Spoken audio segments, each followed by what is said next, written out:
এনে রিফাইন করতে পারবো না।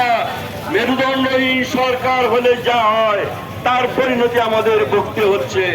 আসলে আমরা একটা জনগণের সরকার প্রতিষ্ঠা করার জন্য 11 দলীয় জোট সংগ্রাম করে যাবে। আপনারা পাশে থাকুন। একটি আগামীর বাংলাদেশ বিনির্মাণের জন্য আমরা কাজ করে যাই। সবাইকে ধন্যবাদ। বাংলাদেশ জিন্দাবাদ, বাংলাদেশ জামাত ইসলামী জিন্দাবাদ, 11 দলীয় ঐক্য জোট জিন্দাবাদ। কিন্তু আমরা কি দেখলাম যে 17 বছর যে ফ্যাসিস্ট বাংলাদেশকে বিভিন্নভাবে বিশ্বের কাছে কলঙ্কিত করেছে, বাংলাদেশের রাজনৈতিক সংগঠনগুলোকে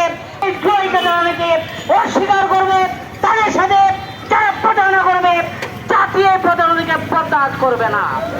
বন্ধুগণ, তাই আগামী দিনে এই আন্দোলনকে বেগবান করার জন্য জুলাই সনদ যতদিন পর্যন্ত বাস্তবায়ন হবে, বাংলার জামাল ছেলেবাদ, বাংলাদেশ জামাত ইসলামী জিন্দাবাদ। সংগ্রামী উপস্থিতি, এই পর্যায়ে বক্তব্য নিয়ে আসছেন গণমানুষের সংগঠন বাংলাদেশ জামাত ইসলামী জানাচ্ছি।